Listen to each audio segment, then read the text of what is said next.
Superbooth24, we're here with Allan Hall, AJH Synth, my friend, my old-time friend from London, back at the CV Freaks show. Go ahead, Allan. Yeah. Hi Eden, hi CV Freaks, great to be at Superbooth24. Here we are in our little bungalow in the holiday camp, also known as Bungalowdorf. It's really great to be at Superbooth. It's just such a blast. I mean, it's such a fun place, and just meeting friends here. You know, we've been in the business for so many years now. There's just so many friends that we bump into. It's great atmosphere. So I'll take you quickly through what we're doing. I mean, we have our mini mod keys here, which was the keyboard synth that we introduced last year. Got a nice big monster case full of all of my work from the last 10 years or so. And this is all of this is here. Anyone at Superbooth, come along to the booth, have a chat, have a play with the gear. It's not about us demoing stuff. It's all about just being hands-on and just come and having a chat and have a beer, enjoy yourselves. And we have one of our 9 new cases here as well. These are some of the complete systems that we've introduced, which really, the idea of these are for people that are new to modular. They don't really want to go through all of the hassle of putting the case together. They just want something that they can plug in, patch up, and just make some music with. So that's it, and I'll just give you a quick sort of demo of some of this.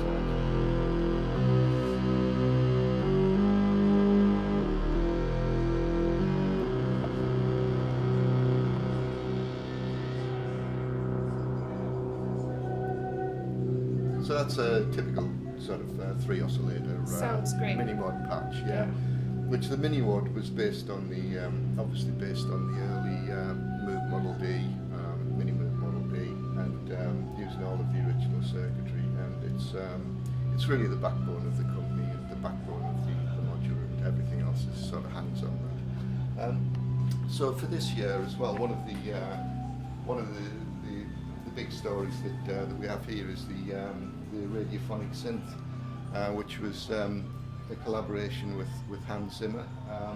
Hans has been an AJH Synth user for some years and has used the system on some of his movies. And he called me last year, towards the end of last year, with the news that he'd bought the Maida Vale studio complex in London from the BBC. Which was very good news, but the really exciting part is that his dream is to recreate the Radiophonic Workshop, which I mean the history and the importance of that to electronic music can't be overstated.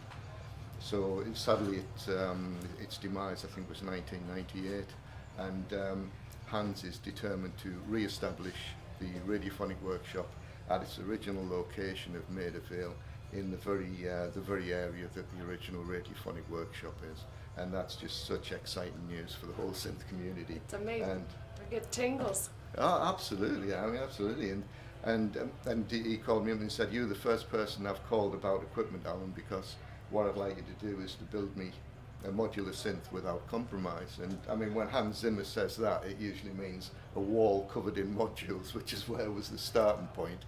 And then we thought, well, hang on a minute, this system, although the workshop is probably a few years away, and it's currently in Hans's studio in London, the point of it is that as it's gone in the Radiophonic Workshop, we needed really to keep the system so it was without compromise, but of a size and function that made it accessible and easy to learn. Because musicians have come to this, some of whom don't have the sort of experience of modular that Hans has. So it needs to be fairly easy to learn and fairly logically laid out as well. So this is the system that we eventually, after quite a few different revisions, this is the system that we jointly arrived at. And so the layout of it is that it has 2 voices. Or it's laid out really to be a 2-voice synth, and the top, each of the voices can be stereo rather than just mono, which is why we have 2 filters, 2 VCAs, and lots of envelopes in the system. And again, that's because Hans works in stereo. Obviously, he writes for cinema. The speakers are very, very far apart, and all of that space in between the left and right speaker is Hans's play zone, and that's where he loves to place things in stereo images. So the importance of a stereo monosynth was very high on the agenda, and that's why it's laid out so that we have 2 of each filter. However, they obviously can be mixed and matched. So we can have things. We could have a ladder filter on the left-hand channel, and we'd have a diode ladder filter or a state variable filter on the right-hand channel. Any combination. Really quick, can you explain the differences between these 3 filters for people who aren't familiar? Sure, yeah. Well, the transistor ladder filter is that's the Eurorack version of the original Model D, the early Model D filter, which is probably the most famous sound in electronic music from the 70s, or certainly all of the keyboard music from the 70s. So that's the kind of thing that I think is just in people's subconscious. It's just really in there, and it's just the smoothest filter. But then the diode ladder filter that's the filter from the Musonic's Sonic 5 synth, and the interesting thing about that is that is the sound of the rawness of the diode ladder and the punch and immediacy of it.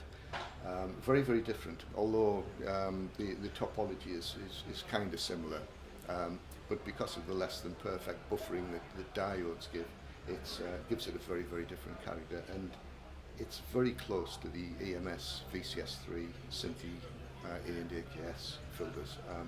If you listen to some of our YouTube channel, you'll hear some of the demos done with it, and it gets very, very close to that area.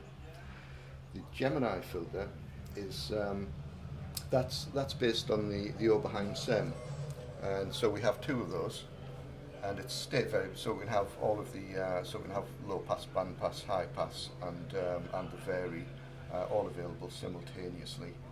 And with that, it's two separate filters with the central mixing bank, so that we can crossfade between VCF 1 and 2, and we can do some clever things with sending filter CV to both filters, a mix of filter CV, and we can vary the mix of CV and the mix of audio using CV voltages as well as manually. One of the other a couple of other important design elements in here was the use of the triple crossfader. Again, that was very, very important for the stereo nature of the synth, and the fact that Hans likes to crossfade between sounds, crossfade between filters, and this allows 3 different crossfades to be done simultaneously. So quite a powerhouse for crossfading. And the other thing that Hans added was this bank of hardware multis, because in Eurorack now there's a move towards just having flying multis, so we just have the little star-shaped things that we plug everything into, and we end up with a great big load of spaghetti on the top of the synth. And he was very, very keen on keeping really the old school hardware multis, so that's the reason for that. Oh, good. Yeah. Cool. Yeah, good. That's awesome. And the case design was obviously based on the VCS3, which was Hans Zimmer's very first synth, and we played with a few different ideas for the case, and I showed Hans the 84 HP version of a VCS3 case that we made for a customer, and he was blown away, and he just said, "That's it, just make it bigger and make it work." Wow. So we just stretched the aspect ratio of it, but we have all of the design cues of the VCS3, like the little vents down at the side and a little overhang on the top.